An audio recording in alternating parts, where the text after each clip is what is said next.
Covering the Universal Orlando Resort for over 5 years, you are listening to the unofficial Universal Orlando podcast.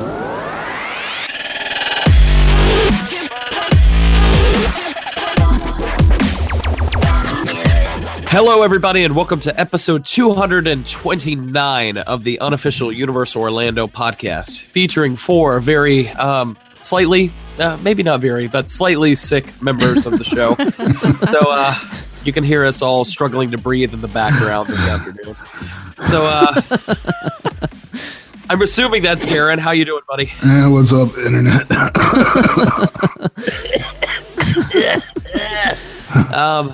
Next up, I got Tracy. Hello, everyone. Okay, just completely threw the joke up under the bus. All right, I got you. She's drinking a Lee, tea. what's going on, my man? Someone told me 2017 was going to be better than 2016. Not so far. Sucker. It's only 2 days in. There's lots of room to go downhill from here. No. There absolutely is.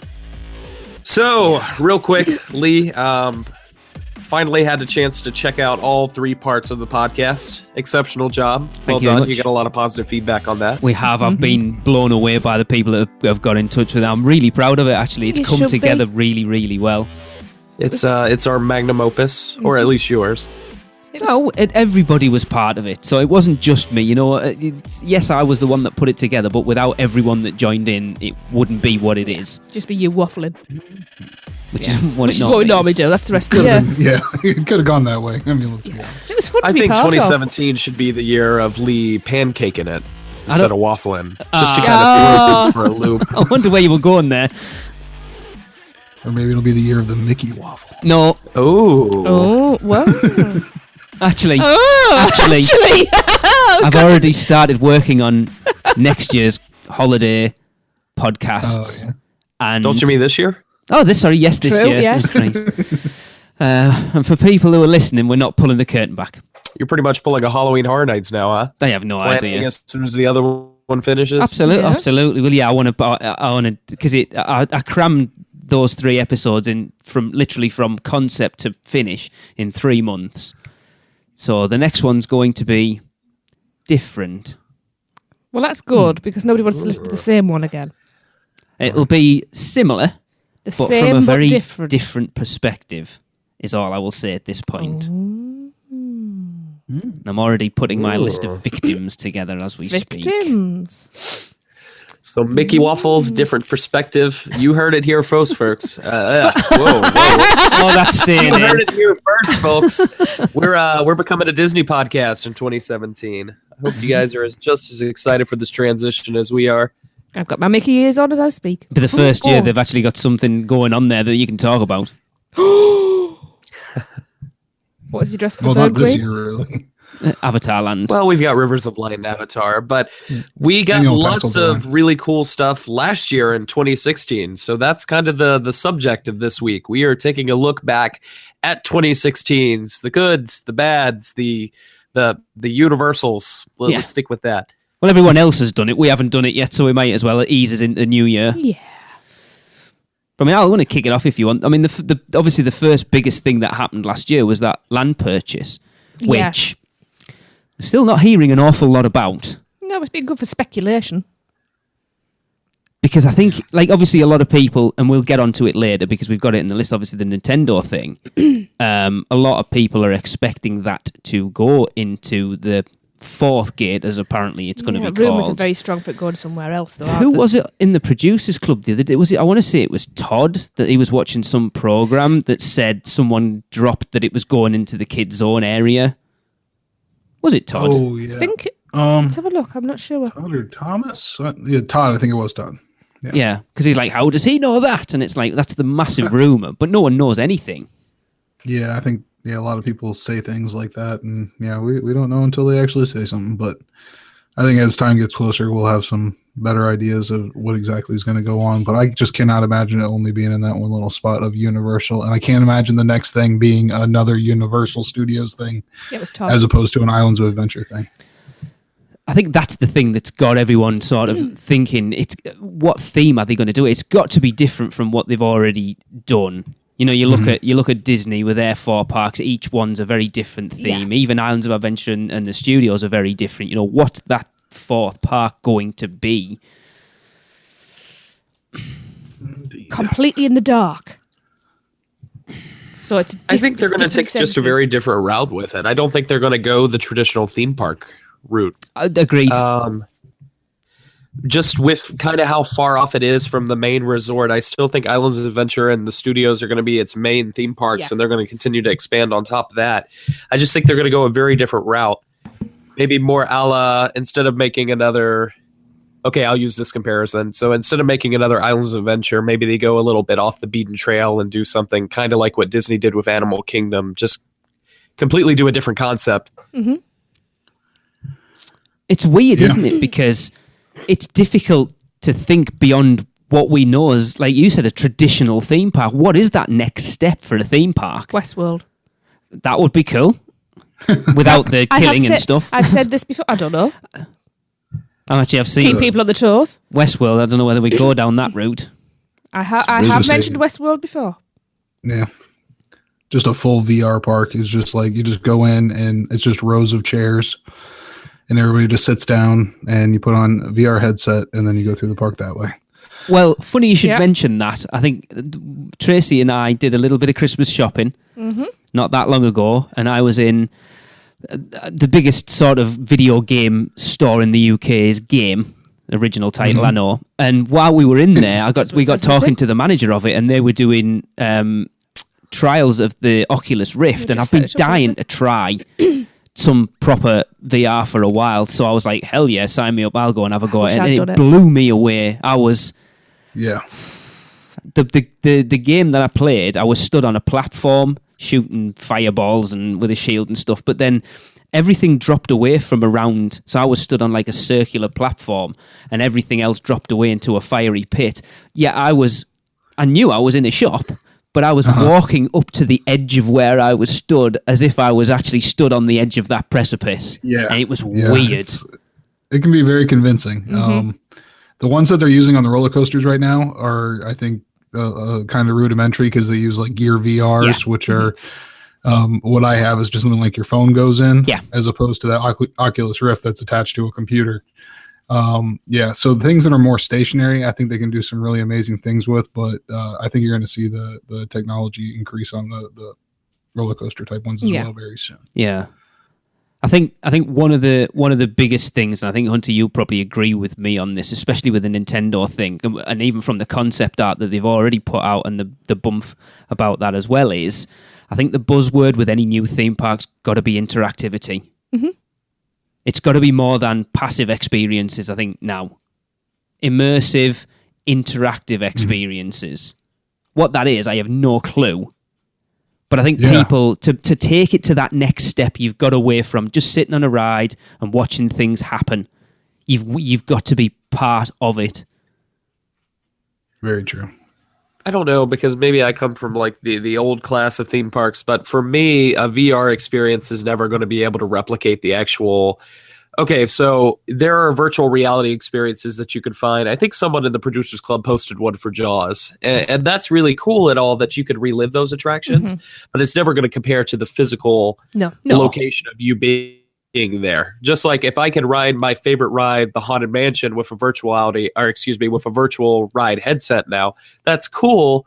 But every time I go to Magic Kingdom, I'm still going to ride the Haunted Mansion. Yeah. I think they've got to be very careful as far as, hey, we could just sit people in front of a screen and then there's their ride, versus, okay, we do actually have to build these dark rides because that's what people are traveling for. It's kind of like the 3D argument in the sense of place. I can go up to my theater in 20 minutes, watch a 3D movie. Yeah. They're having to change those things. 3D isn't the big draw that it was, say, in the 80s with Captain EO. So as virtual reality becomes more and more commonplace with the PlayStation VR and the Oculus, I don't think typical VR is going to do that. Maybe change up and do some special experiences like the repository did, from what I heard about that. But just straight up VR is not going to work for the general public. No. I think the thing is with Universal, like Disney get away with dark rides and stuff. Yeah, it seems to be, for most of the time, whatever Universal do pushes the boundaries of what has been done previously. I think an issue, and people will be sat there screaming at us now going, Jimmy Fallon, Fast and Furious, that is more a necessity of where they are. I think with a third park that they're going to be building from scratch, it'll be a completely different story. I think they're using the Twister building just to put something in there that's more relevant and obviously synergistic, if that's a word. Exactly. Synergistic. And then obviously, like the Fast and the Furious thing, it's that thing where the DNR, the R&D work, sorry, DNR, what the hell? The R&D work. I was going to say, do not Is that what it necessitate. is? Well, I'll tell you what, some of those rides, I absolutely That's how I feel about do. Twister.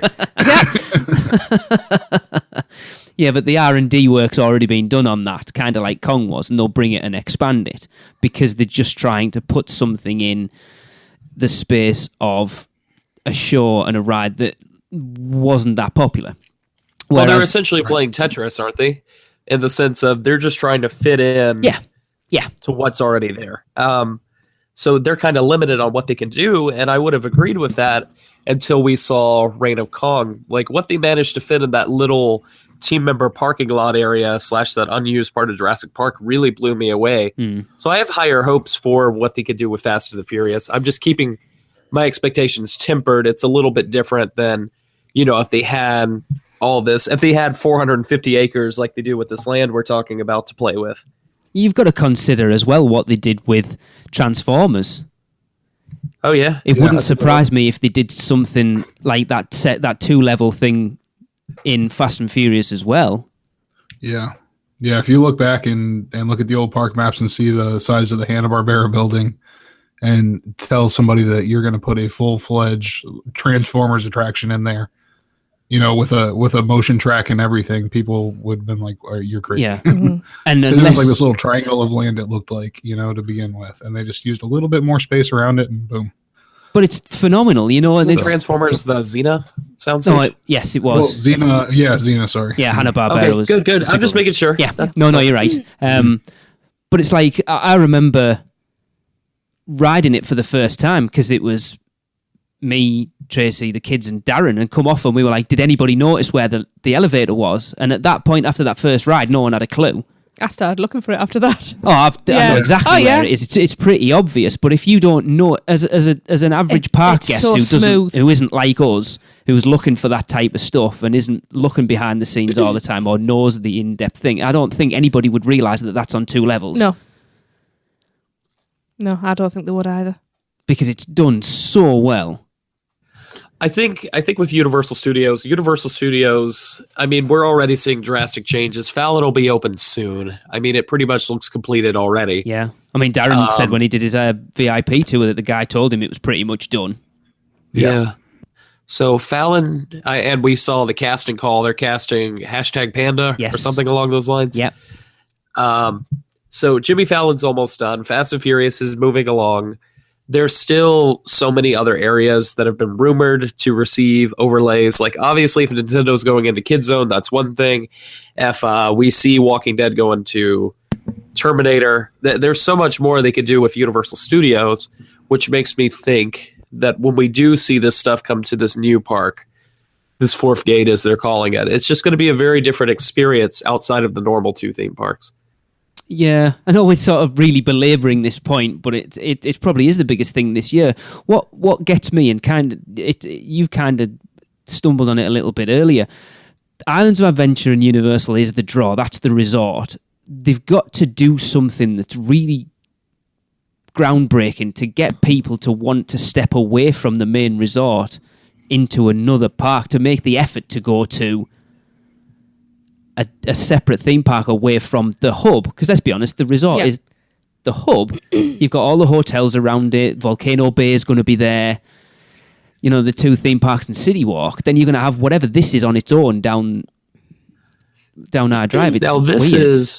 this is on International Drive, right? Yeah, it's down by the Orange County Convention Center, which is a massive hub, obviously, for tourism and everything. There's a whole bunch of different things, whether that's Wonderworks or Ripley's or pretty much everything's an area. Do you ever think you'll see, kind of going off the back of VR, do you ever think you'll see Universal tackle something almost like Disney Quest, but just kind of an updated version of that using their IPs and their properties?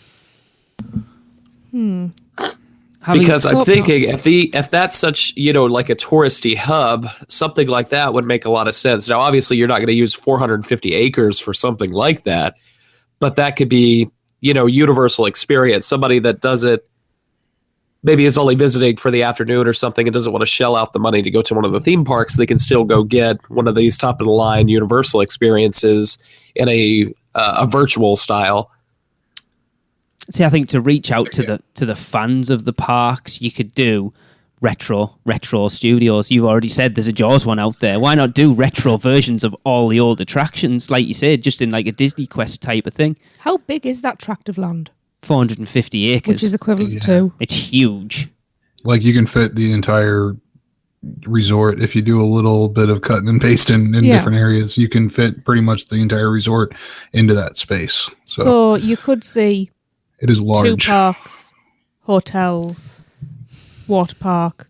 They could actually fit all of that in if they wanted to. Do you know what? Starting it from scratch, if they, I have no doubt when they come to do whatever it is down there, because what they've got now is obviously they built Universal Studios, and they've sold off plots of land as they've gone on down the line, and probably regretted it completely. And now they're sort of squishing things in where they can. But if you've got a 450-acre plot of land and you've got a 30-year plan of what you're going to use that, you can use every single square yard, foot, whatever we're talking about, to its utmost. And let's be honest, Universal know how to use space. The thing I always is my go-to to say how well they use space is the mini golf. It's such a fantastic use of space. Yeah. I'm just wondering if they're going to go down the lines of something more adult-centric. Something that maybe opens later in the day, stays open much later. Universal's porno park. That's not what I meant. But I meant, bigger rides. Maybe you won't more believe how freaky those minions are. Just how I think I would, actually. How family... Banana. With how family-oriented Universal is, I don't see him going that route. If anything, I see him going the other way. It's just for me that always used to be the big divide between Disney and Universal. Universal it was a higher age, minimum age limit, really. But they are now dumbing it down to not dumbing it down. It's because they've realised that it's the only whole market. It's the only way they're going to impact on the market share that Disney has. Is they need to get that younger crowd over. And don't get me wrong. I love to see kids having fun. I love to see my own kids having fun. In someone else's park. But sometimes, and even people with kids will agree with me, sometimes it's nice to have fun where there's no kids about. Where not that I want to hear people swear and stuff like that, but when I'm in there, I am always scanning to make sure that I don't say something I shouldn't, because I do say words I shouldn't. Mm-hmm. But I'm a grown-up, damn it. I don't know, I'm just thinking... Or maybe they'll have a hotel that no kids are allowed, like a Sandals resort at Universal. All-inclusive resort. No, Open I've got bars everywhere. I know what it's going to be. Westworld Resort. Universal's retirement village. No, that's where I'll be. That's and where we'll call it be. Celebration. Oh. Wait. Yeah. But back to what Hunter was saying real quick with the like the Disney Quest style thing. I could see them using Wet and Wild's land for something more like that. Yes. Maybe like a hotel, a couple of restaurants and bars, and something like that. Yeah. Gotcha. Because I think that would actually be a really good idea for that area, to be honest. Be interesting to see what they do there as well, obviously, because that closed 3-4 days ago now. It'd be interesting to see what they do with that, because in a certain group that we're in on Facebook, there's been a lot of talk about it, and someone was saying that they believe that because Universal work as quick as they do, Wet and Wild will be knocked down in a matter of months. Well, apparently nobody's answered the phones. Oh, yeah. Well, it was Eric Yates, yes. wasn't he? He rang up about a lost property item, and they've basically just gone, it's done now, we're closed. Yeah, nobody's answering. They've just wiped their hands of it.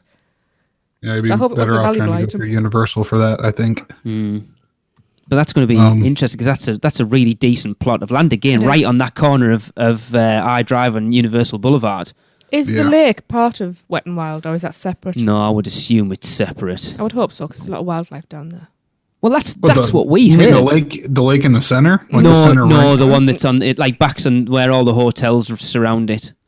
Okay, let me give you a gorgeous little lake. Jim Hill. Well, here's the thing. on that okay. one.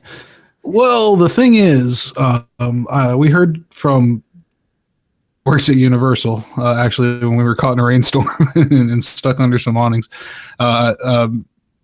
We heard from an employee that a big reason the Wet n Wild had to close as quick as it did and everything is assume a lot of responsibility for a hotel that was sinking into the ground. Oh, I hope it's not the one we around the stayed in. property. Wow. So he said, I mean, and this is, of course, this is just an employee of Universal, so Yeah. grain of salt on there, but he was in management. So that's what gives it a little bit more credence to me, is that they're going to fill that lake in. Well, it's funny you should mention that because 3 years ago we were told that that's originally where the fourth park was going to go. That they were getting rid of Wet n Wild and then paving over that lake. So it's funny that kind of ties into that.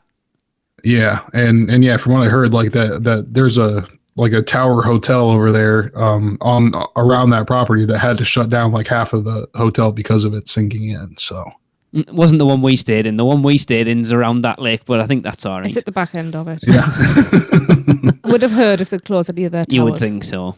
yeah. I tried looking around and doing some research on it. It's really hard in that iDrive area though to try to pick out a hotel Yeah. when you're trying to do research on it. But so that's what I've heard anyways, that they are going to fill it up. And again, like you guys heard, I heard they're going to move very fast. And the person sounded very confident about it. So Very Oh, interesting. no doubt they'll move fast, though. They always do. They do, Yeah. and that's the thing. That's and in the true Universal fashion, like Disaster and Twister, overnight they took the sign down. yeah. Yeah. Oh, wait, see if it was them. Someone's nicked it in the prop. They just wanted to get it in the prop shop as quick as possible. I was gonna say it's gonna be for sale in there, like letter by letter too. They're gonna break it down. You want the W? That's $750. I like to imagine some happy Universal employee is keeping all those signs, just waiting, Yeah. holding on to them just in case. I'm gutted that prop His shop wife's wasn't a little, open. maybe husband. You never know. But they're a little, but he knows those signs are going to be worth something. I'm gutted that prop shop wasn't open when we came over last year I'm pleased. because we would have been spending a Would have been fortune. mailing stuff home. No, you wouldn't. It's fun to walk in there and go, oh, yep, never mind. Yeah. Depends. Even just something small would have been pretty cool to have. Sometimes it's fun to like sneak your pocket knife in and just pull some drywall off. That's free if you're lucky. I like to go in and pet the cow that was How a do you part get of Twister. How That's do you nice. get a pocket knife through security? That's a new segment. How to sneak things into No, Universal it is with hunting. not. I'm laying it all on his shoulders. It's fine. Well, Yeah, but you'll be Lee's snapping the rubber gloves dental on next technician. time He we knows go. all about cavities. I've just got the other one covered. Bum bum. Where are we going next? Yes, so a major thing happened this year. Arguably one of the coolest things to happen in Universal history. And what I mean by that is a long since removed property was reintroduced back to Universal. So the King's back in town, baby. That's Skull Island, Reign of Kong. Yeah. It gives me hope that one day Back to the Future will. So now it's been there quite a while. Are you happy with it as an addition to the park? You know, every time I ride it, I like it more. And I was good. already really positive on it after my first ride through. And then every time I get off, I'm just like, that's such a different experience than anything Universal has to offer. It's kind of, we talk about Forbidden Journey. Sorry, Pete, I know you always bring up how often I bring up Forbidden Journey, but it's kind of like awesome. Forbidden Journey in the sense that it's a greatest hits, but instead of it being a greatest hits of story elements, it's a greatest hits of what Universal does best with their attractions. Cool. Yeah. I really want to see That's it. very true. I know. We've talked to the person who was behind creating it, having never ridden it. Yeah. We've walked past it. Yeah, we have. Mid-build. We have. This is very true. Yeah. It's just so galling. I need to get out there. It kind of feels like 50-50 for me. Like it's half like detailed and well designed in certain areas, and then other areas of the ride are just like you can see like the black backdrop of a studio set. And I guess it still works because it's Universal, But, some of those areas, it's just very clear, especially when aspects of the ride aren't working. Like when it first opened up, they're having some technical difficulties, and the ride vehicle wasn't shifting like it was supposed to. So when you got into like the 360 tunnel area where, the screens are all around you, without that like stimulation, you just kind of see the edges around everything like really, really clearly. And that is a little disappointing to me. I thought there would be a little bit more as far as the physical sets go. And that last room is awesome where you see, Kong there. The animatronic of Kong is just amazing in that room. They kept it very subtle, which is understandable because they did not want a Yeti situation. No. Nope, can't blame them. But it's a big, larger than life character, but they kept the animation on it pretty subtle, so that I think that less of a chance of it breaking down. But the problem with that room, I think, is that if you're on the left side of the car, like you're looking past a row of 6 people to see it. Yes. And on your side of it, there's nothing. Like you look off to the left, and there's just blackness. Right. So like that, it kind of feels like half. Like it's crazy to me because it feels like they spent so much more time working on and detailing the queue ride area. I mean, the actual ride itself. Yeah. And that's part of the Universal hasn't used a system. I guess the most comparable one is going to be like the Scoop and the Transformers vehicle, but they don't have the benefit of using something like an Omnimover style system for Kong, so they can't direct your attention. Yeah. So where you're seated, if you're in the very front row, you're kind of in a bad spot. If you're all the way to the left, like Darren says, you're in a bad spot. It's really, you kind of want to be towards the back right-hand corner. Middle to back. So it's And if you ask them, every time we've been on, if we asked to be on the back, they did it. Like it was not a problem really to put us there. Yep. But I'm guessing the majority of people that are going there don't know. They're usually probably first time riders. And they don't know that riding in the first half of it is going to be an extremely disappointing ride. What's interesting, you bring that up. There's a blog post Universal put up a few weeks back, and I've kind of held it back because I want to bring it up on a show coming up. Actually, Darren, it's probably going to be one that you'll miss, unfortunately. But they did a blog post on all the rides and where the best place to sit is. I might hold it back until you're back on because I think it could be quite interesting to see if you both agree with that. Actually, I saw that article. Yeah, it's a little odd for the park itself to say that because shouldn't they like have the illusion that like every seat is good. Keep moving down. Keep going to the end. The 3D works just as well in every seat. They're just creating a situation that they hate. It was like, okay, no, you want to be in the middle, so go ahead and stop right there in the middle. Yeah, actually, I'm going to hold that back because it'd be quite interesting to get your point of view on those. Could be quite interesting. Yeah, if it's a roller coaster, it's in the back. It's always the back. The G-force, man. You got to have the G-force. Wasn't that the guinea pig movie? What? Do you know what? I've never seen that, but it looks quite fun. Sorry, it doesn't surprise me that you want to see the guinea pig action film starring Fast and the Furious gerbils. Yeah. But yeah, I'm excited to whenever the hell it is we get back over to ride Kong because from the facade itself to the queue and everything, it's awesome. We've spoken to Adam Rivest, who was one of the team members, and I've spoken to Mike Aiello personally about the queue as well. And it's good that the theme parks are realizing now more than ever that the queue and everything is as much a part of the ride as the ride itself. Mm-hmm. Yeah. So two important things happened when Reign of Kong opened. Finally gave me a good reason to look over at the gates and go, what do they got in there, King Kong? Never fails. Do it every single time as I'm riding up. Second point is, I don't think you can knock Reign of Kong for its faults, which it does have several, like Darren and I just mentioned. Reign of Kong is arguably the most spectacular attraction that Universal has ever done. Just the sheer sense of like scale is immense. That's true. And arguably the best part of the ride is the queue, but my personal favorite is that outdoor section where the torches are lit up and the giant gates open up. There's just something really special, and it's unlike anything that I've personally done at a theme park attraction. Just really, really cool stuff, and I really get the impression that Kong, more so than anything else they've ever done, is such a passion project. Have either of you two ridden it at night? Yes. Yep. And what's that? Is that is it a different experience, or is it just the same in the dark? Just more fire lit. Like Universal always does a great job with nighttime lighting. Yeah. It sucks that they don't leave their parks open to actually see it sometimes. But the nighttime lighting that they did there is really, really good. Of course, you're relying a lot on natural fire for it, which is awesome. In the jungle setting that they have there. So, and it fits the theming because it is 1920s, 1930s, whatever it is. It's just really, I mean, we talked about this on our facades episode, but it's arguably the second most impressive facade they've ever done outside of Hogwarts. Yeah. Arguably. There's the word. Let's just leave it at that. Get out of here with your Poseidon's Fury. Not lit up as nicely. Todd, you're on my side. But yeah, you look, they are adding light packages and stuff. For whatever you feel about Rip Ride Rocket, I still think that thing looks awesome at night. Oh yeah, it does. Especially rolling over a concert when they're doing the concerts there. It's so cool to see that go by. And then the same that they've done with the redo of the Hulk as well. Obviously not seen it in person, but from the photos we've seen, I'm not really sure what I was going to say. It does look awesome.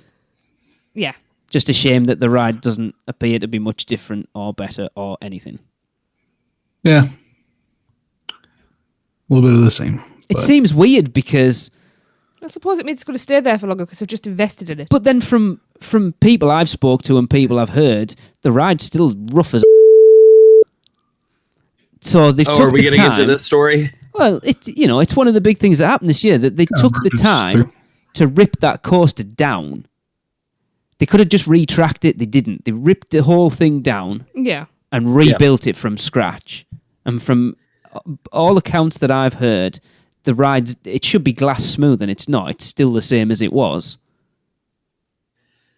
And so I've talked to a bunch of different people about this, including my friend Kenny. But Kenny rides, hundreds of roller coasters every year. And he brought up a very interesting perspective that this is one of the first major examples of any theme park really doing this. Yeah. I can't think of an example, and I'm sure he could give me one, but of a major theme park completely tearing down a roller coaster and building it back up. It's really cool in that aspect alone, but we both agree the roller coaster is still incredibly, incredibly rough, and I don't find it to be an enjoyable ride at all. Yeah, it makes you wonder why. Yeah. I was looking forward to being able to come and ride it again. Oh yeah. Do you think that comes? It makes a difference again? What we've already sort of talked about previously is, does it matter where you ride it? I don't think so, because unlike Kong, I don't request to sit anywhere. I've sat near the front, I've sat near the back, I've sat towards the middle. I've rode I've rode Hulk 4 times since it's reopened, all in different spots, and it's still it pinballs your head. I'm not sure if that's the technical term, but you know what I'm describing. The your head flipper bouncing. Around. Yeah. I think just because I go to Busch Gardens so much, I'm used to bracing for that and kind of looking at the flow of the track in front of me and knowing where I've got to turn my head so that doesn't happen. Yeah. I think their coaster's a lot older over there, and they have that same kind of problem.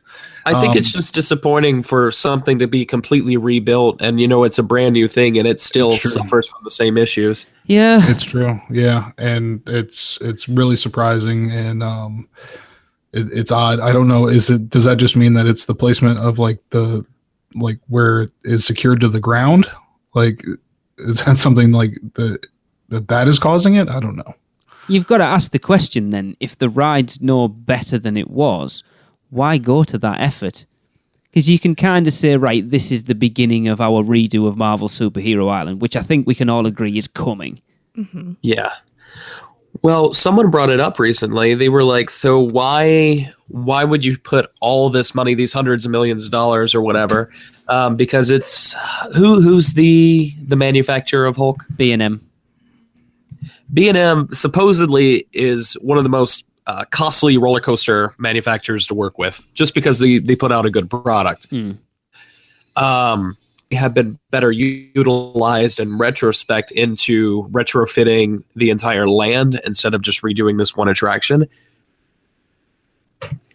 I don't know. It's a weird, if that's all it was, that they just wanted to work on it to bring it up to a better standard of facade and stuff as that at the start of like the redo, then just do that. Just redo the queue, redo the front, add some light to it, change the cars if you want.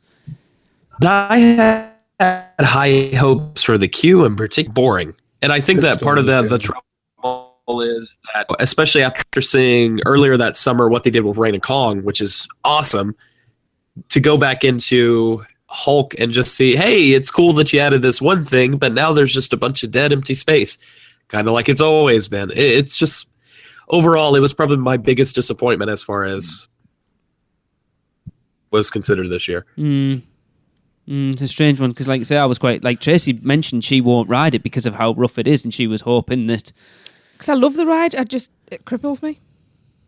Yeah. Potentially permanently one day. No, okay, like I said, I don't know the background as much as everybody why it is. Like I said, it might just be because I know to anticipate those things, and like I said, I have no idea. But the front or the back really are the two optimal places. I think you have to ride it both ways. You have to ride it in the front to get that launch off the tube. Yeah. At the very beginning, which is amazing, and then to ride it in the back for that G-force as you're going through the loops there in the front half of the ride.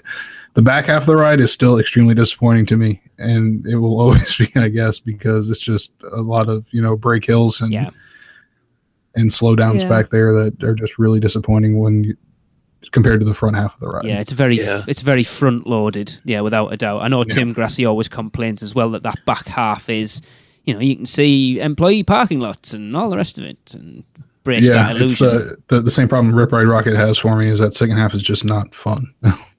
Oh no, I quite like the second half of Rip Ride Rocket. I don't know. Same thing. To me, the best roller coaster on property is still Hungarian Horntail. I can't tell them two apart, so... Fire or ice, which one? I couldn't tell you which one. Just one of them is good, and they're both good, but I couldn't differentiate either of them enough to say this one's that one and that one's this one. I used to be able to. But I don't know. So Chinese Fireball is faster. Hungarian Horntail has more inversions. Yeah. Red and blue. I have no idea.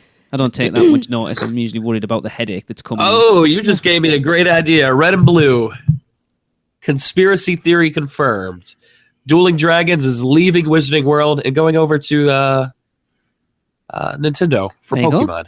Jason, you brought that up ages ago. Oh, yeah. But you said Mario Kart, yeah. Well, there are rumours it's going. It will be the next one to go.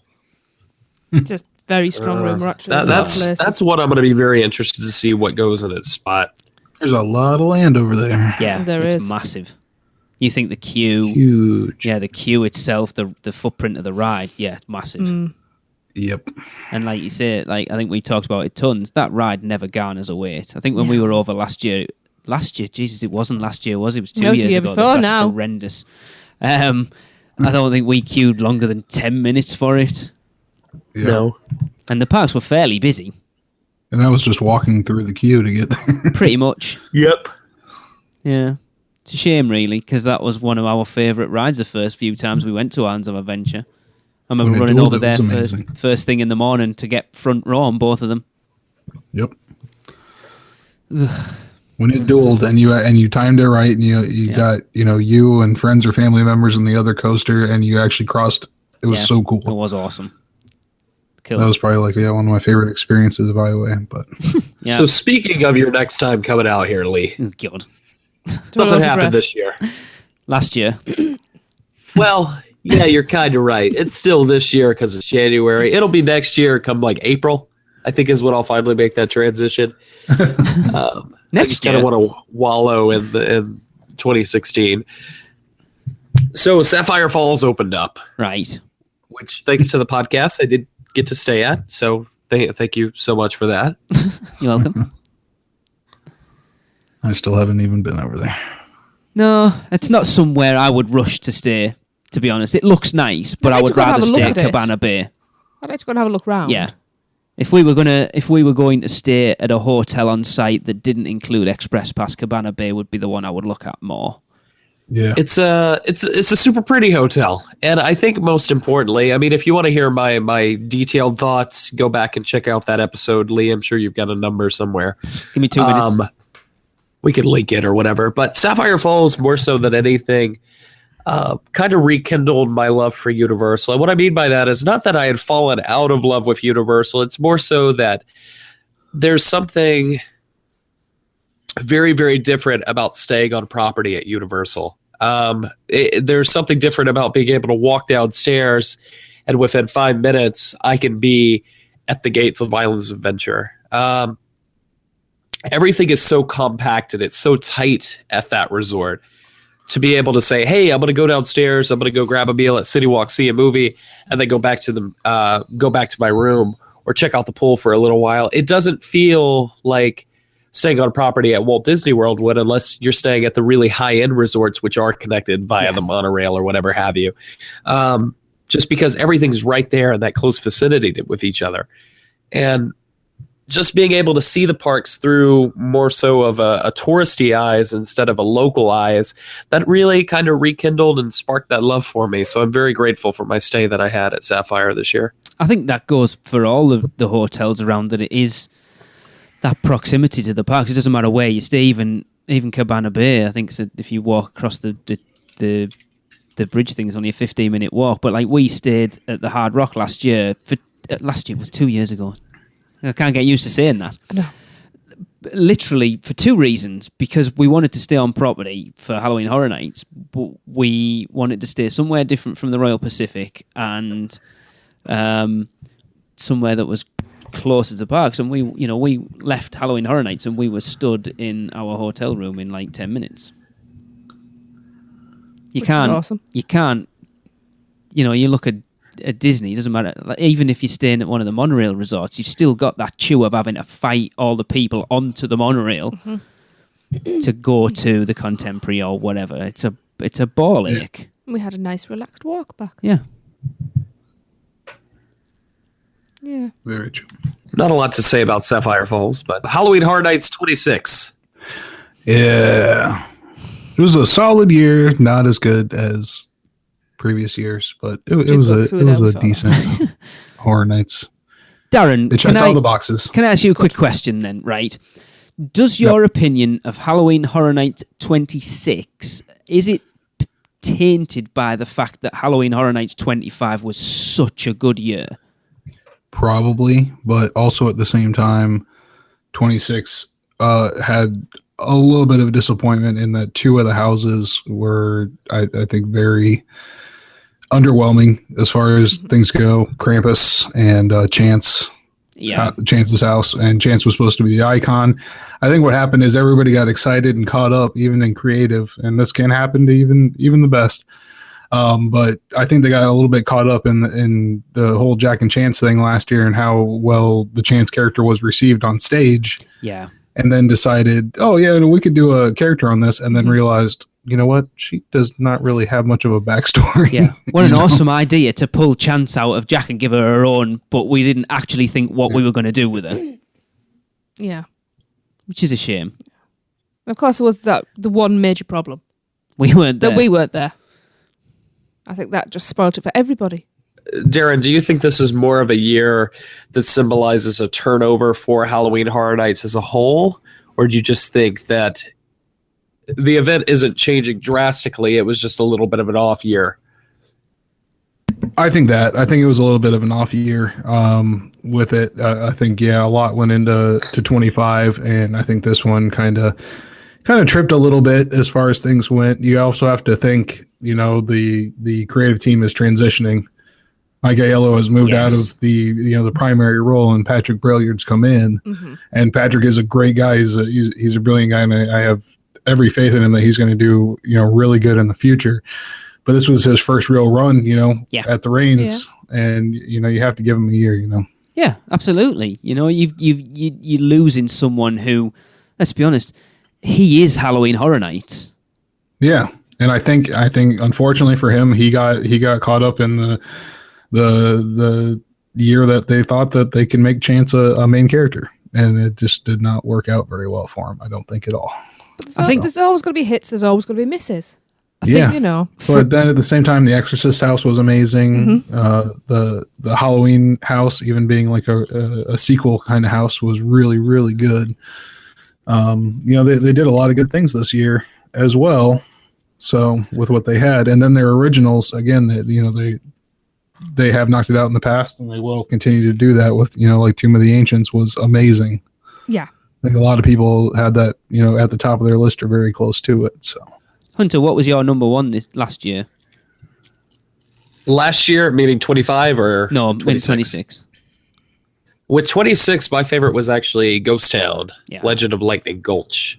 Just because, especially after my first visit this season, which I was very fortunate, had my James Brown conversion in the Blues Brothers scene, I guess. I have seen the light.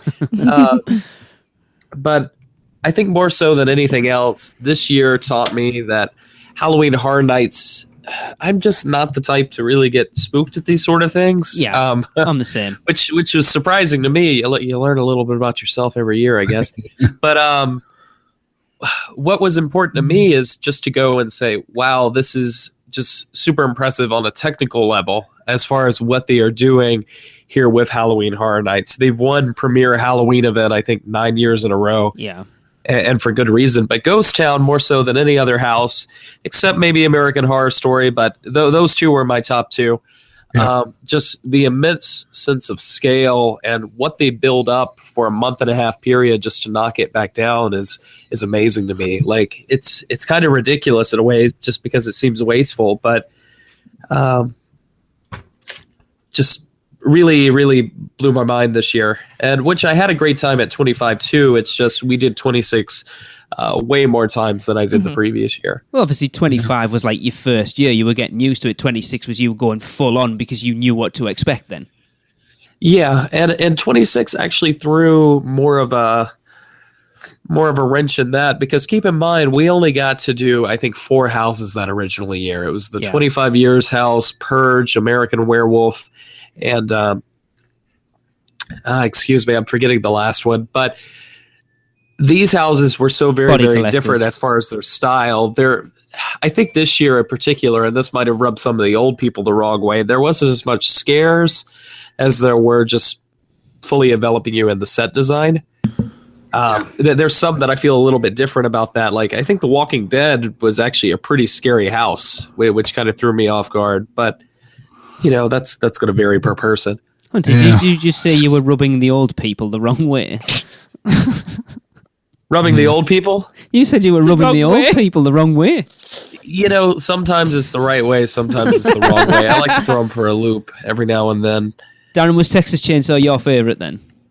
Yes, Texas Chainsaw was my favorite house. The second one, very close to it, was American Horror Story. The more I went through American Horror Story, the more I liked it, especially after I did the Unmasking the Horror tour. That one was just so well done, and you know, I got a lot of the reference material, especially in the Freak Show season, because that's the one I watched all the way through. But oddly enough, the hotel season that I didn't even see, I really liked the visual aspect of that, and it was really solid in the house as well. Another thing that I think worked really well for American Horror Story is that with Freak Show you had kind of very, very wide sets, and then going into Murder House you had very tight set, even though I did those two backwards, but excuse me. Murder House, you had very tight sets. Freak Show opened up a little bit because you were outdoors for a portion of it. And then you went back to kind of the tighter. It was kind of just, we were talking about greatest hits with Kong a second ago. It kind of just put all the stuff you like about Halloween Horror Nights into this one mega house, minus the 15-minute trek once you exited the house, but that's a whole other story. Yeah, that was something. The walks out of the houses this year were longer than ever. They might as well theme it or like make that part of the house to get out of there or something, because it's kind of ridiculous. It seems to be, from an outsider's point of view, for someone who didn't go, that last year, like the best houses were awesome, and then there was like your middle of the road ones, and then the bottom ones. Whereas this year seems to be they were all kind of nothing really outstanding, but nothing absolute garbage apart from maybe Chance. They were all sort of on a fair middle level. And Krampus. In my opinion. can't have a house that Krampus is the main character. Yeah. And just have Krampus as non-moving statues, basically. No. Especially when they did in Hollywood. Yeah.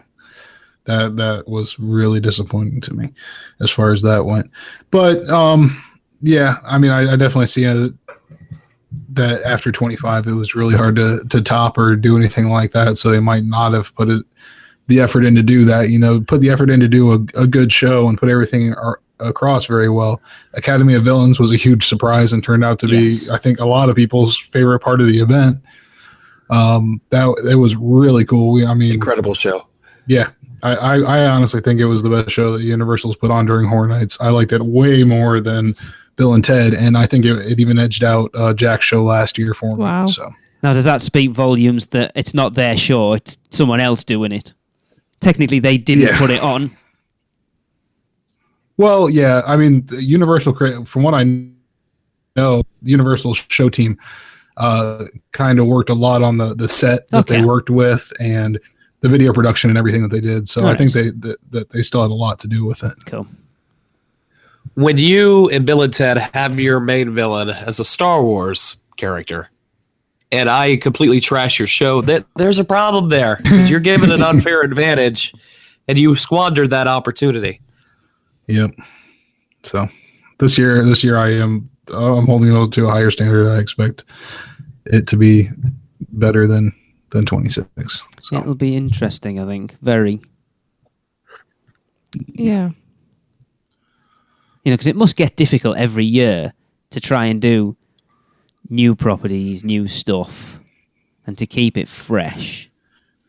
Well, yep, but we pay them a lot of money to do that. Absolutely. So. Yeah, and more and more every year. So you're right. That's fair. That's a very fair comment. Definitely. Yep. And in my opinion, just to kind of cap it off, Ghost Town was very impressive to me because even though it was an original house, I don't think it had anything that stood up to the level of thematic detail and anything else, even the themed properties. You could argue American Horror Story, but what they did in the original house is beyond amazing to me. And people always bring up, hey, I don't want to see these big franchises every year. I don't want to see The Walking Dead. I don't want to see American Horror Story. But if those franchises bring in enough people and make enough money for them to do these amazing original houses, then I'm all for it. Yep. As Jesse said, we weren't there. Don't really care that much. Don't care. No, it is. It's exactly. I don't care that much because I wasn't there. It's easy to have an opinion though when you've experienced it. Of course it is. It's completely different. That's why I'm always quiet with this, especially last year, we haven't because done any I of don't it. have an opinion. It's just like, yeah, it's all right. Okay, you brag. Don't like you anymore. So, speaking of frightful delights, go on ahead. No, I was wondering where you were going to go with that transition. Oh, where I was going with that. I'm not sure, but speaking of frightful delights, let's talk about twosome, because if you don't brush your teeth, you'll have a frightful mouth. Yeah. God, so, that was smooth. Oh my God. Yeah. Is this smooth like a chocolate shake? Is this the only non-hotel restaurant that opened last year on property? I think it is, isn't it? I think it might be. Think so. Which Can't is weird when you remember. think But last year gave 2015. us the Kong Dong. So That's very true. You think about 2015, all the stuff that opened at City Walk, and then last year was only Toothsome. Hunter, have you been? Well, I can't do that every year. No, well, this is very true. because They would all be No, built on I top of each other. No. Is it somewhere you're but to interested in? kinda, honestly, for what it seems like what you're getting for the price that you're paying, there were better options. I mean, I'm still going to go check it out at some point because it's one of the few things I haven't done. But like everybody's like, oh, the shakes look amazing and the shakes look cool. But like everybody I've talked to that have actually tried one, they say, hey, they're kind of iffy. They're watered down. They're not that. They look amazing, but that there's not much substance there. So maybe they'll improve their recipe. Who knows? And I've also heard the complaint, Darren. I think you brought it up actually. Just the menu is way too wide. Yes. Yeah. They should just focus on a page or two of things instead of having, this encyclopedia of foods you can pick from. Yeah, they really need to dial that down a bit. I know you never tried the milkshakes when you went to review it for us, Darren, but have you tried one since? No, still have not. No. Yeah. I mean, from what I've seen too, like, I think the only person that has gotten a milkshake that looked like the one that was Taylor Strickland after complaining about him the first time. Yeah, like usually when I see people posting pictures on Twitter and Instagram and stuff like that of the shakes, they don't quite look like they're supposed to. Right. Especially now. Like I think the employees have all been working there long enough. They're like, okay, whatever. Just throw some Rice Krispies at this and we're done. Tracy, as someone who's not a huge fan of chocolate, is this somewhere? I mean, obviously there's still a few places on City Walk that we haven't tried. Vivo probably being the big one.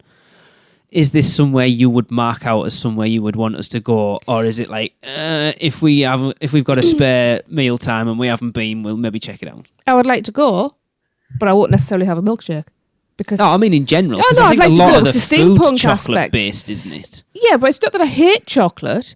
I just don't like it in certain forms. And a chocolate milkshake, to me, the idea of that is just gross. But I don't like chocolate ice cream. I don't like chocolate cake. I like chocolate as chocolate, but only a very small amount. I know, I'm not normal. I hold my hands up to that. I'm in the minority. If we ever go, we'll have to you go know. with a group because Jade will go, I want a milkshake, and drink like 2 inches of it, and then I don't like this anymore. It made me feel sick, and someone else will have to finish it. What we could do with this is doing a mini flight. So it's literally That would be cool. Shot glasses. That would be awesome. Of different flavours, so you can. That would be cool. Because that would be enough. That would be enough chocolate milkshake for me to try. That's actually Can really Can you good imagine idea. if they give you this little flight and then it's like topped with full-size Rice Krispie treats, though? No, I would Yeah, demand over the whole miniature thing. Rice Krispie treats. That would be cool, that though. Like a little flight of milkshakes. That Like, is a why do great they only idea. do flights of... It's always alcohol. I think they should I'm do... quite happy with that. Should do like a Wizarding World flight and you get hot butterbeer, frozen, regular, and a little bit of ice cream and some pumpkin juice. Except for the pumpkin juice, yeah. Oh, whatever. I'll have Good yours, idea. Darren. It's fine. Actually, speaking of pumpkin juice, kind of not really. We still haven't come up with what our debate's going to be this year. We've had a few suggestions. What have we Nothing had? that's really gripped me. I can't honestly remember. Which of the co-hosts on the UUOP has the shiniest head? Well, there's I'm no voting for competition. Mr. Malaby. I'll go with that one then. I'm going to win hands down. Yeah. It is a I tough don't know. one. After a day at the park, I'm looking kind of greasy. So Shiny. I never said. Yeah. Yeah. you said what part of your head is shiny? There you Exactly. Oh, hang on. Oh, what head? Oi! go. Oh God, That all one's right. for Craig. Edit that out. Disgusted. Talk about a toothsome chocolate emporium. Yeah. But really quick, before we move on from Twosome, I just want to say I really like Twosome. It's really cool to have a themed restaurant. Yes. The gift shop is awesome. That is a very cool gift shop. I would like to win the gift. A lot of cool candy items, and the actual like little like steampunk kind of trinkets they have, like little small statuettes and things like that, are actually really reasonably priced. Okay. Do they have a pin? Like That's a good a question. pin? Did they have a pin? I don't know. I don't remember seeing one, but the place was kind of crazy when we went. Yeah. It was super packed in there, so I don't think I saw everything. But I want a you pin. can buy a monocle. A Monica, a chocolate one. Ooh. No, That a sounds real wrong. monocle. I think you Goes can with get a your chocolate steampunk one gear. as well, I'm sorry, actually. but chocolate monocle sounds Oh, yeah. really that wrong. does sound wrong. There's a chocolate tool set there too. Like That there's sounds a lot wrong of as weird well. chocolate items. I hope from this, with obviously Penelope and Jacques, that it's a success and they Oh, take it to yeah. the next level and do a proper, like Yeah. a 50s prime time Hollywood Studios. I want something along steampunk those sort of food. lines, a proper interactive food experience. Yeah, and they had a couple of really good chocolate themed things that I liked. The chocolate bread, the chocolate almond bread was amazing. I thought Yes, that I've was heard that was that. like the No, best that thing sound- that I had. Yeah, that I would try. That sounds Yeah. really Everyone good. I've heard who's tried that said it's fantastic. Yeah, it comes with like a salted caramel butter too. I mean, come on, it's amazing. Is it What's not to like? is it pressed into the Universal logo though, Darren? That's the question we need to have. No, it is not, Ah. unfortunately. Yeah, but that and then I had a chocolate mixed drink as well, which Ooh. I've never really had. I had like chocolate bitters in it and stuff. It was like a chocolate old fashioned, which was really good. So they do some interesting things with the theming. I think that they need to just dial that down, find those couple of novel things, and then just offer up like a couple of really good like some options, like have a really good custom burger, have a really good steak, have really good chicken meal, and then just deal with that instead of having that menu that is like literally a novel that they bring over to you. It's actually more like an atlas, I would say. But I think I said this when we talked about it for the review. I wonder if it's a case that they just put a big, massive menu out there now, see what hits, see what doesn't, and then over time sort of pare it down to a more manageable menu. Yeah. Because that would make sense. If stuff isn't getting ordered, then why keep it on the menu? Yeah, but I like that themed restaurant thing, and if you can theme the restaurant and make the food awesome at the same time, then that's awesome. That's great for a theme park. Speaking of somewhere you wouldn't want to take chocolate to, Aventura. You don't want to take it there because it's a big panel of glass and it'll probably melt in your hands. Won't be too good. No, yes. The 6th hotel, which we don't really know an awful lot. 6th hotel. Jeez. I think it's going to be Mediterranean type because we've had Portaventura in Spain. That's where everybody went, wasn't it? Yeah. But this is... I think it's going to be East Colonial. Haven't they said this is going to be like value, prime value, or whatever it is? Like a low end. Which is interesting, because from looking at it, it does not strike you as low value. No, me and Darren were talking about when the concept art first came out, we thought it was going to be like top end. Yeah. The only thing I can say about this is that I think more so than any of their other hotels, it absolutely just kind of blends in with everything else in Orlando. And there's not going to be a lot to distinguish it between that and the other hotels that are nearby. Yeah. It's a hotel.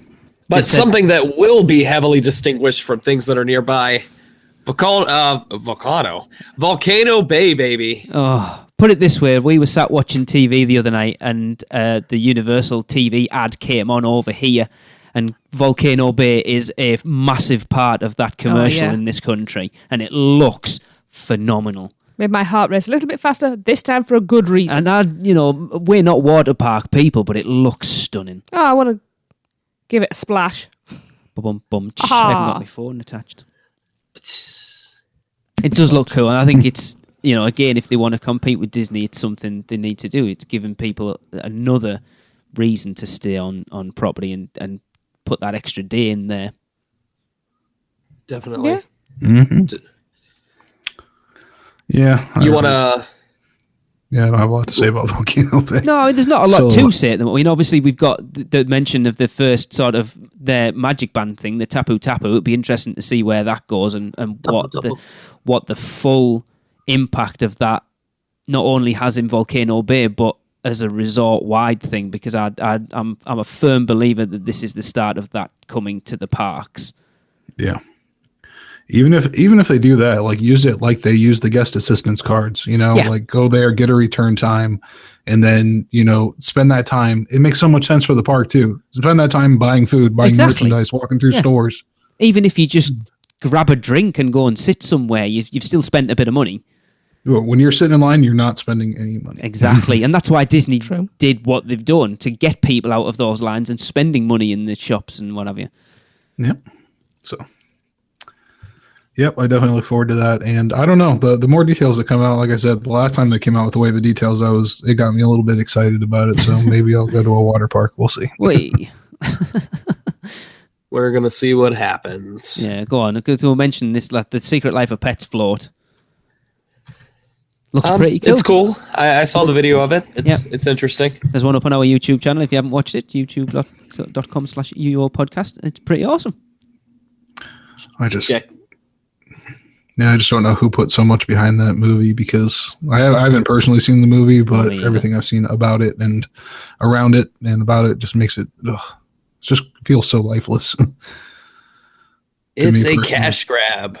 Yeah, and then to have that whole store open up Islands of Adventure right after the movie opened, and then just going in there and just seeing it completely empty, I will say one thing, and Hunter, all four of us, like when me and Tracy were sat watching Kenneth's video, there's a very, very, very brief snippet of Bounce by System of a Down. We're like, get in. I never thought I'd hear System of a Down in a Universal thing, but I was like, get on. I'm well happy now. Yeah. Yeah. It just makes me think, though, like the same person that had made the decision to make that float is the same guy that went, you know what, Hop, that's going to be a great great thing for Universal. We got to make sure we get out of this, get out in front and make a float for Hop. The one thing I haven't heard when we announced it on the show as breaking news, because we got the email while we were recording, it did say that the guests will be able to interact with the characters, and I haven't heard anything of what that actually is, because we were kind of thought, I didn't say talk, it might have actually said talk to the characters, or talk with the characters. Oh. Yeah, no one wants to be the first one to awkwardly go up and try to talk to him as it goes by. Yeah, I've never... Because obviously we realised watching Kenneth's video that where we watch the parade from is the worst place you could watch it. We watched it over by Twister and Fallon as it is now, where you don't see any of the stops. Yeah. Whereas if you stand over by the mummy, it stops and it's there for a good five or so minutes. Well, I actually can tell you exactly what happens when you interact with him. When you walk up and you go, "How you doing, Spot?" or whatever the character's name is, he'll be like, "Hey, follow me to the gift shop where you can buy this T-shirt we also sell at Target and you can get anywhere else." But here it costs $20 more. Yeah, it's a really moving moment, and I think the kids of this generation are going to react to it. You remember the first time you learned your ABCs? No. What were you looking at? Oh, just while you've been chatting away, I've just been going through the Toothsome menu. All right. And strange enough, there's 13 milkshakes. Yes. I'd actually order 8 of them. Okay. So that was a nice surprise, actually. So, brought to you by our friend Tony Montana, you can now get Coke at MIB, which is a very surprising thing. Say hello to my little friend. Yeah, it's a weird little thing. It's just a cold freestyle thing. Yeah. That's all. I remember a lot of people are super excited on it. They're like, "I can't wait to see what goes in here," and then it's a freestyle machine. Yeah, we were expecting so much more from it. Why is it always Coke? Because that's the But deal. now instead of just being a misting station, you can get your Coke Freestyle there and a disaffected teenager to direct you to the Coke Freestyle machine. Yeah. That's like all the person in there does. And you can virtually get your name put on a bottle. Virtually. Oh, God. Is that virtually as in almost? No, virtually as in like on a big TV screen. Like on a screen, and then you can take a selfie with it. Yeah. Oh, That's what you want to do. Top of the line entertainment. So yeah, Pepsi, you'd be able to get an they actual also did a lot of really cool annual pass stuff this year. Yeah, it makes me want to be an annual pass holder, even though I don't go at the parks. Yeah. They actually, like, somebody there just went, "Hey, let's start listening to the annual pass holders." Yeah. Yeah. That video was awesome. It was really cool. Just should have been with some of us on it. Yeah. As bad as that Facebook group is for the pass holders, it kind of ushered in things for us that were very useful, like the plastic passes for the parks. Yeah.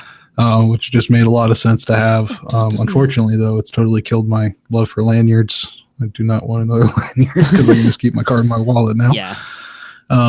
But things like that, the after hours event, me personally, I mean, I won the VIP tour at the after hours event for it. So that was incredible. That's something I never would have been able to do normally. So. Yeah.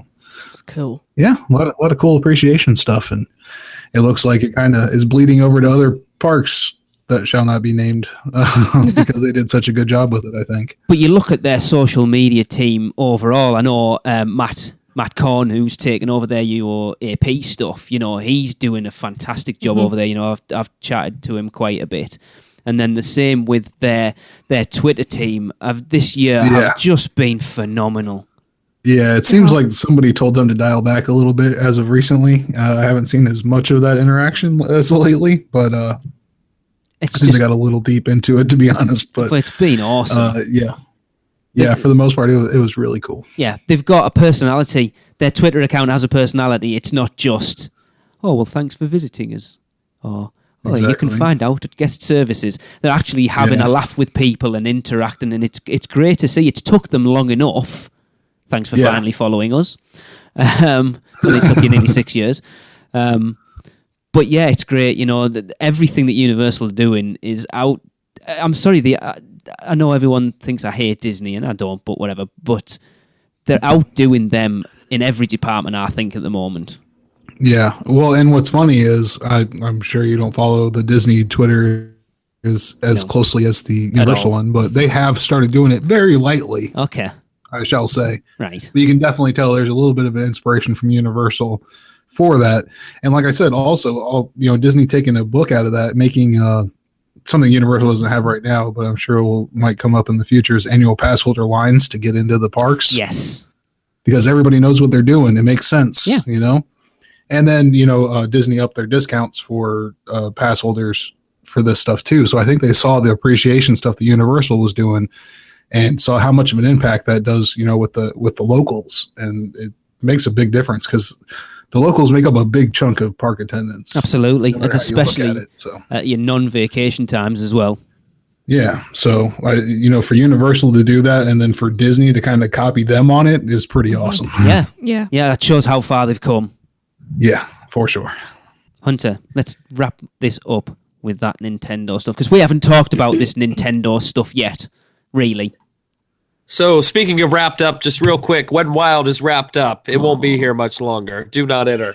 But most importantly, Nintendo. We got some really cool patent news recently. We've gotten some stuff for the mine carts from Donkey Kong Country. We've seen patents for kart racing that actually drifts. That's super cool. It's both drifting awesome. is such a major part of Mario Kart, so I'm glad they finally figured out a way to do it. Hopefully.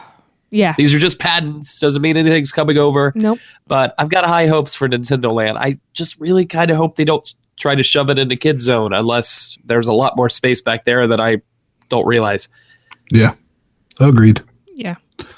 And then obviously we got the first concept art for Japan as well, which looks pretty cool. Yes, it does. Mm-hmm. Yeah, but those concepts that came through, those that minecart coaster in particular with the 2-track system is pretty mind blowing. Yeah, and it does something that I've wanted a coaster to do, since I rode the first coaster, and that's jump the track and hit another track with the coaster, and you can actually do that with this technology. So, as long as I can hear da da da da da da da da da da da da da, I'll be stoked. I'm Donkey Kong is so cool.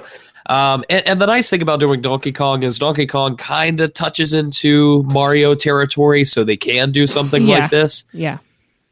But it gives me a lot of hope that maybe we'll kind of just go Super Smash Brothers style with the land, and we'll get little bits and pieces of pretty much everything. Yeah. Yeah, for sure. At least one ride that really encompasses everybody in one. And I hope it's a nice, slow, dark ride, to be honest. Yeah, it's going to be interesting to see what the interactive elements are. I feel like we've killed this to death now because we're talking Nintendo stuff, but it's just, it's got to be interactive because if you're doing a property on a video game, that's what the game is. It's interactive. You sit there and play it. Do you want to do something where you're just sitting? It's like watching someone play a video game. It's crap. So it's got to be hands-on some way or another. I've just had a revelation. The ground level area doesn't have to be that big because there are pipes that go underground. So obviously they're going to hollow out underneath the whole entire park, and Nintendo Land's going underground. Oh, so they're doing a Magic Kingdom with like the Utilidors. See, I've got it sussed now. Mm-hmm. Just suddenly dawned on Lee. me. Go on. What are Mario's overalls made of? Denim. Oh. Come on. Oh, come on. We have to end the show on that. Actually, I've got something different to And with that, oh, go on then. I've got something different today. I don't know whether anybody's noticed. Today marks an anniversary. It does. I know it's not last 5 years today since the closing of Jaws. 5 years, man. 5 years. Where's that gone? So R.I.P. Jaws. So sad. Again. Is that what you meant earlier by DNR? Yeah. No, they should resuscitate Jaws. Episode 21, everyone, if you want to relive your Jaws memories. Yeah, I posted that earlier today. Yeah. God, I can't believe that was that. That was really one of the... retitle that episode of Jaws of Life. I can't believe that was... I always feel like that was a show where we'd been doing it for a long time, but it really hadn't, really. No. 21. Oh, babies. And we're not that far away from hitting 250. Wow. Wow. That's a great sound from everybody. Yeah. It's hard work. Progressively gotten sicker as the episode's gone on, so that's kind of how our podcasting career has gone as well. Well, what? For sure. 2 days Hunter in. got Happy so New sick he Year. had to spin off to an extra podcast to get all the extra sickness out of there. That's right. Just that whole show, if you haven't checked it out, it's just me coughing for 45 minutes. And it's done really good on some of the fetish pages, but besides that, I think Muttley's on this call. The opposite of ASMR. Yeah. Yeah, I can't believe we're literally 4 months away from doing our 6-year anniversary. Wow. Wow. And my ideas of what to do for shows have dried up. I have things in the kind of like works. When Wild, huh? That's a better joke to end it on. All right. Well, it's good to be back, Yes. isn't it? Yes. Yeah, nice. Yes, it is. Join us next week as we will have everyone's favourite guest on. Darren's already mentioned him tonight. Yes, he has. Yeah. And I will be mailing out vitamins to everybody so we're all in top form. Mr. Jim, I actually think the discussion with him this year could be one of the most interesting I we've ever absolutely had agree. with him, because I think what's potentially coming to the parks over the next few years, we don't really know. So Well, it could be very interesting, because obviously we know Fast and the Furious, we know Fallon and Volcano Bay. Beyond that, we don't know an awful lot. Well, let me tell you real quick. That's part of the reason Disney's Animal Kingdom has been having so many issues with Rivers of Light. They actually had to negotiate their contract because that was coming over to Universal. So we'll talk more about that. But See if he mentions Wicked replacing Marvel Superhero Island again. oh man, that was a rumor. Oh, it was. Yeah. I'd that was be one. happy with that. I wouldn't. And I am putting forward, Darren, that we make 2017 the year of our drunk show. Yes, we still need to do that.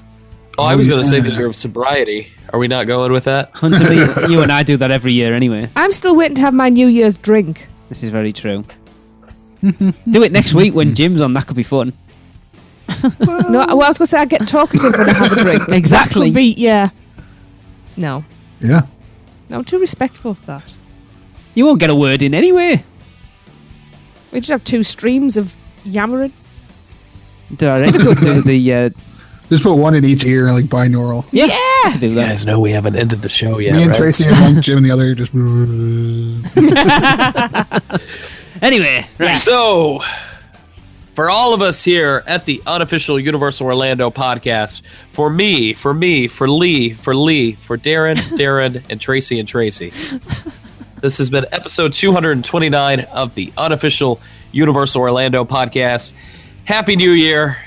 We'll see you soon. Happy New Year. Happy New Year! Happy New Year! Happy New Year! That's it for another unofficial Universal Orlando podcast. Make sure you never miss a show by subscribing on iTunes, and while you're there, please leave us a rating and a review. Listen to us on Stitcher, Google Play, and all your podcast apps. Email us with any questions or comments to podcast@uuopodcast.com, or even better, record your message at speakpipe.com/uuopodcast.